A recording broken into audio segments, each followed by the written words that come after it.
ഭാഗ്യം എല്ലാരും ഉറങ്ങി. ഇവന്മാർ കിടന്ന് ഉറങ്ങിയാ മതിയല്ലോ, ഒന്നും അറിയണ്ട. 104 എല്ലാം ക്ലിയർ. എന്താടാ എടാ മനുസാറ് വന്ന് താക്കോൽ എടുത്തോണ്ട് പോയി. ഏത് താക്കോല്? എടാ 104 താക്കോല് കൊണ്ടുപോട്ടെ. അതിന് നിനക്കെന്താ? എടാ സംഗതി കുഴയില്ലേ? എന്ത് കുഴയാൻ? ഇവന്റെ കാര്യം. എന്റെ കാര്യം കുഴയാനാ? ഞാൻ കിടന്നുറങ്ങാൻ വേണേ. എന്തു സുനാമിയെങ്കിലും അവറ്റ.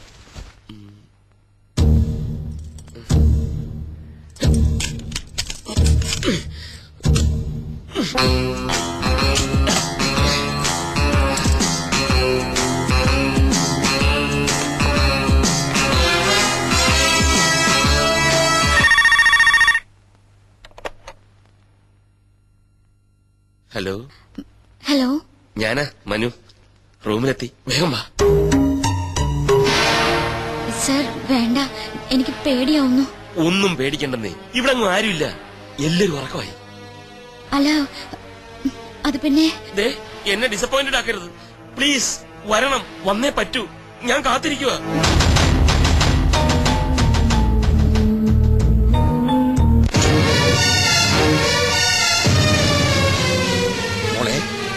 മോളെ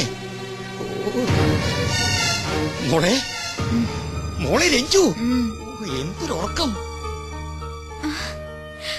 അച്ഛനോ?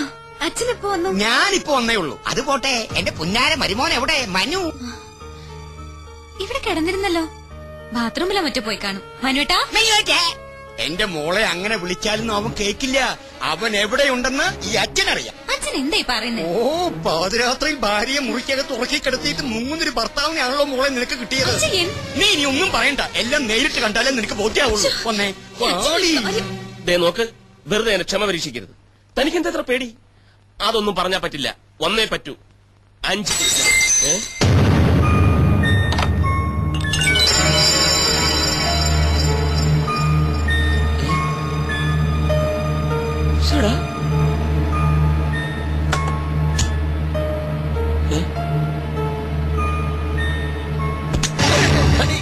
എന്തൊക്കെയുണ്ട് അളിയാ? ബാലു എന്താ ഇവിടെ? ഞാനിവിടെ യൂറിൻ പാസ് ചെയ്യാൻ വന്നതാ. അളിയൻ എന്താ ഇവിടെ? ഞാനിവിടെ പറ എന്താ? നീ എന്തിന്റെ പുറപ്പാടാ? അളിയൻ എന്തിനുള്ള പുറപ്പാടാ? എനിക്കിവിടെ പേഴ്സണൽ ആയിട്ടൊരു കാര്യം. അളിയൻ യൂറിൻ പാസ് ചെയ്യണോ? എന്താ ഒരു പുളിച്ച ചിരി? ബാലു, നീ രഞ്ജുവിനോട് പറയരുത്, കിടന്നിട്ട് ഉറക്കം. എനിക്ക് തോന്നി. അതല്ല, അവൾ അറിയാതെ രഹസ്യമായിട്ട് 2 സ്മോൾ അടിക്കാൻ വേണ്ടി വന്ന. അതിപ്പോ രഞ്ജു അറിഞ്ഞാൽ എന്താ? അളിയന്റെ സ്മോൾ അടി പരസ്യമായ ഒരു രഹസ്യമല്ലേ? സ്മോൾ വന്നു, നമുക്ക് ഒരുമിച്ചടിക്കാം. അളിയൻ വാതിൽ വേണ്ട, ഞാൻ രഞ്ജുവിനോട് പറയില്ല. അളിയൻ വാതിൽ വേണ്ട. നീ പറയും, എനിക്കറിയാം. നമുക്ക് ഒരുമിച്ച് അടിക്കണം. പിന്നെ വിളിക്കാം. പിന്നെ വാ.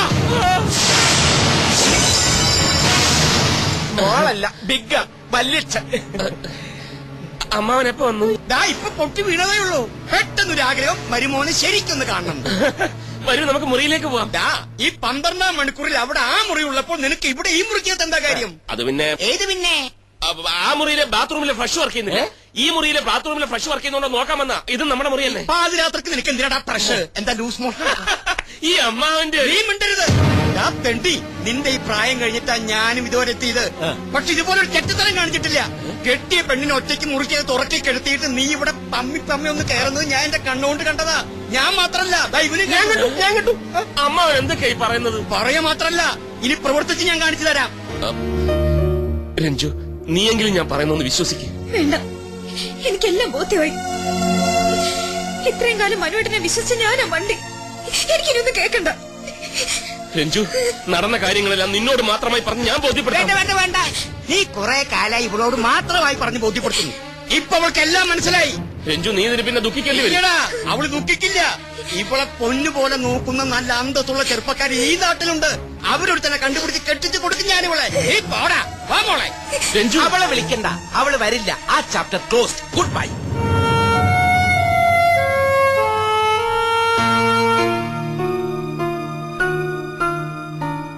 എന്താ സാർ, എന്തു പറ്റി? എല്ലാം കുഴപ്പമായിടാ. രഞ്ജു വളരെ ഫീൽ ചെയ്താ പോയത്. വേണ്ട, അകത്തോട്ട് കയറണ്ട. എനിക്ക് പറയാനുള്ളത് ഞാനത് പോണ്ടിച്ചേരിയിൽ വെച്ച് പറഞ്ഞു. നിനക്ക് പറയാനുള്ളത് നീയും പറഞ്ഞു. ഒടുവിലൊരു തീരുമാനവുമായി. ഇനി നിനക്ക് എന്താ വേണ്ടേ? എനിക്ക് രഞ്ജുവിനെ കാണണം, അതിനാ ഞാൻ വന്നത്. രഞ്ജുണ്ടായിരുന്നല്ലോ അവിടെ, നീയും കണ്ടതല്ലേ. അവൾക്ക് പറയാനുള്ളത് അവളും പറഞ്ഞു. ബാലു നിനക്ക് വല്ലതും പറയാനേ പറഞ്ഞു കൊടുക്കണം. ഹലോ, എനിക്ക് നിന്നോട് ഒന്നും പറയാനില്ല. നീ പോടാ എന്റെ പാട്ടിന്. അമ്മാവ തമാശ കളിക്കാനുള്ള നേരമല്ലത്. രഞ്ജുവിനെ കണ്ടിട്ടേ ഞാൻ പോവും. എനിക്ക് അവളോട് സംസാരിക്കണം. പക്ഷേ അവൾക്ക് നിന്നോട് സംസാരിക്കണ്ടെങ്കിലോ? എല്ലാം കേട്ടോണ്ട് അകത്തിരിപ്പുണ്ട്. സംസാരിക്കാനും പറയാനുണ്ടെങ്കിൽ ഇറങ്ങി വരില്ലേ? അവള് വന്നില്ലല്ലോ. നീ ഇനി ആരെ കാണാനീ നിക്കണേ? പിന്നൊരു കാര്യം, നീ നേരെ ആഫീസിലോട്ടാണ് പോകുന്നെങ്കിൽ അവിടെ പോയിട്ട് കാര്യമില്ല. ആ കസേര ഞാൻ മാറ്റി പണിയാൻ കൊടുത്തു അല്ലേടാ. പിന്നെ കമ്പനി വക കുറച്ച് പണം ബാങ്കിൽ കിടപ്പില്ലേ, അത് ഞാനങ്ങ് മരവിപ്പിച്ചു. ഈ നിനക്ക് 5 or 10 വേണമെങ്കിൽ ചോദിച്ചാൽ ഞാൻ തരാട്ടോ. നിങ്ങളൊരു മനുഷ്യനാണോ? അല്ലടാ, മൃഗം. കണ്ടാ മൃഗം. എന്നെ തോൽപ്പിക്കാനാണ് ഭാവമെങ്കിലും നടക്കില്ല.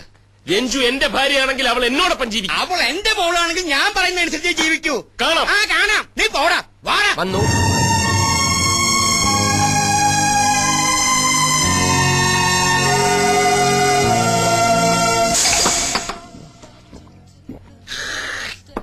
അടിതെറ്റി ആനയും വീഴുന്നു ഞാൻ കേട്ടിട്ടുണ്ട്. പക്ഷെ മതയാനെ പോലെ മതിച്ചടക്കുന്ന മനസ്സാറ് വീഴുന്നു ഞാൻ സ്വപ്നത്തിൽ പോലും വിചാരിച്ചില്ല.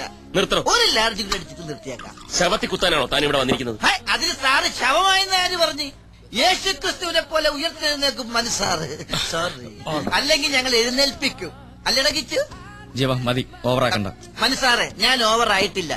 ഇപ്പൊ തന്നെ ഈ രാത്രിയിൽ രഞ്ജു ചേച്ചിനെ വിളിച്ചിറക്കണോ? ഞങ്ങൾ റെഡി. ഒന്ന് പോടാ. ഒരു ലാർജ് അടിച്ചിട്ട് ഞാൻ പൊക്കോളാം. അവളെ ഒന്ന് കാണാൻ കിട്ടുന്നില്ല, പിന്നെയാ വിളിച്ചിറക്കുന്നത്. ഞാനൊന്ന് കണ്ട് സംസാരിച്ചാ മതി, എല്ലാം തീരും. പാവം പെണ്ണാവള്. എനിക്കറിയാം എന്നെ വെറുക്കാനൊന്നും പറ്റില്ല അവക്ക്. ഇനി അതൊന്നും പറഞ്ഞിട്ട് കാര്യമില്ല. സാറിന്റെ അമ്മാവനാണല്ലോ ഇപ്പൊ അടഞ്ഞു നിൽക്കുന്നത്. അങ്ങേരെ പാട്ടിലാക്കാനുള്ള വഴിയാണ് ഇനി ആലോചിക്കേണ്ടത്. മനുസാറിനെ കുറിച്ചുള്ള എല്ലാ തെറ്റിദ്ധാരണകളും മാറി അങ്ങേരെ തന്നെ പെണ്ണിനെ കയ്യിലേക്ക് പിടിച്ചിടാനുള്ള വകുപ്പുണ്ടാക്കണം. പക്ഷെ എങ്ങനെ? അത് ആലോചിക്കാമല്ലോ. 2 ലാർജിങ് നിങ്ങൾ ഇരുന്ന് ആലോചില്ല. അല്ല കിച്ചു മതി. 2 കഴിഞ്ഞാൽ നിർത്തി. പണച്ചാക്കുകൾ മാത്രം വരുന്ന ബാർ ഹോട്ടലാണത്. അടിച്ച് പൂക്കൂറ്റിയായിട്ട് വരുന്നവന്റെ കയ്യിൽ പൂത്ത പണം കാണും. ഒറ്റയ്ക്ക് വരുന്നവനെ ഈ തോക്കിന്റെ മുറയിൽ നിർത്തി കയ്യിലുള്ളത് തൂത്ത് വാരിയെടുക്കാം.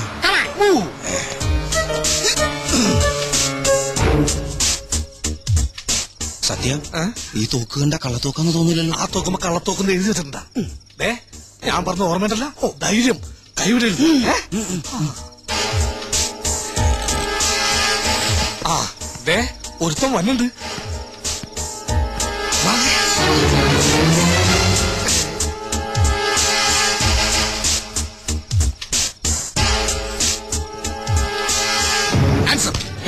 മിണ്ടിപ്പോകരുത്. നിങ്ങൾ ആരാ?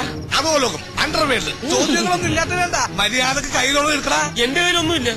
ഒന്നുമില്ലാണ്ട ബാറോട്ടിൽ വെള്ളമടിക്കാൻ വന്നത്. മര്യാദക്ക് എടുക്കണം. 250 കുഴിവേ. ഇതെന്തിനാ കോലുമിട്ടായി വാങ്ങാനാ? ഞങ്ങളൊരു വേലയിറക്കല്ലേ. കുണ്ടറയിലൊരു 2 മുതലാളിനെ പട്ടാപ്പകർ തട്ടിക്കൊണ്ടുപോയി തലർത്ത് വന്നില്ലേ? ഞങ്ങളുടെ പടം പത്രത്തിനകത്ത് വായിച്ചില്ലേ? വായിച്ചു. ആ, അങ്ങനെ ഫ്രീ ആയിട്ട് മരിക്കണമെങ്കിൽ കൈകളൊക്കെ എടുക്കടാ. എന്റെ കയ്യിലൊന്നും ഇല്ലെന്ന് പറഞ്ഞില്ലേ? നിന്റെ കയ്യിൽ വാച്ചും മോതിരൊക്കെ ഉണ്ട്. എടുക്കണേ.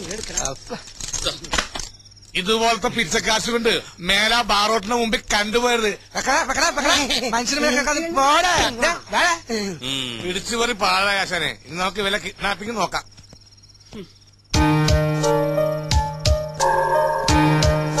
ഹലോ, ഒന്ന് നിന്നേ. സംഗതി സക്സസ് ആയാൽ പറഞ്ഞ തുക അമ്പതിനായിരം ഉടനെ കയ്യിൽ തരും. അതിരിക്കട്ടെ, ഞങ്ങൾ ഈ നമ്പ്യാരെ തട്ടിക്കൊണ്ട് വന്നാൽ അതിൽ നിങ്ങൾക്കുള്ള ലാഭം എന്താണ്? അതൊക്കെ എന്തിനാ നിങ്ങൾ അറിയുന്നത്? അറിഞ്ഞിരിക്കണം. ഞങ്ങൾ തട്ടിക്കൊണ്ട നാളെ നിങ്ങൾ തട്ടിക്കളഞ്ഞ ഞങ്ങൾ സമാനം പറയണ്ടേ? അയ്യോ, തട്ടിക്കളയാനൊന്നുമല്ല. ഈ നമ്പ്യാർ എന്റെ മുതലാളിയാ. ചെറിയൊരു പിണക്കത്തിൽ അയാളെ ഞാൻ ജോലിയിൽ നിന്ന് പിരിച്ചുവിട്ടു. അയാളെ ഒന്ന് സോപ്പിട്ട് എന്നോടുള്ള തെറ്റിദ്ധാരണ മാറ്റിയാൽ എനിക്ക് ജോലിയിൽ തിരിച്ചു കയറാം. നിങ്ങൾ തട്ടിക്കൊണ്ടു പോകുന്നു, ആ വിവരം ഞങ്ങളെ അറിയിക്കുന്നു. ഞങ്ങൾ ഒന്ന് അദ്ദേഹത്തെ രക്ഷപ്പെടുത്തും. പിന്നൊരു കാര്യം, ഈ ഒറിജിനാലിറ്റി നഷ്ടപ്പെടാതിരിക്കാൻ വേണ്ടി കുറച്ച് തല്ലൊക്കെ അത് കുഴപ്പമില്ല. ഈ തല്ല് ഞങ്ങൾക്ക് വളവാ. എല്ലാ സാറേ, പിന്നെ ആ പ്രശ്നം സോൾവ്. എവിടുന്നാണ് തട്ടിക്കൊണ്ടുവരേണ്ടത്? Address with proof? അഡ്രസ് ഒന്നും വേണ്ട, ഞങ്ങൾ കൂടെ വരികയല്ലേ. അപ്പൊ നിനക്ക് തട്ടിക്കൊണ്ടു പോരെ? ഞങ്ങൾ എങ്ങനെ തട്ടിയെടുക്കാനാ? ഞങ്ങളെ അവർക്ക് പരിചയമുണ്ടല്ലോ. അപ്പൊ ഞങ്ങൾ തിരിച്ചറിയില്ലേ? അതിന് നിങ്ങളെ ഞങ്ങൾക്ക് പരിചയമില്ലല്ലോ. വീണ്ടും അത് പിന്നെ തട്ടിക്കൊണ്ട്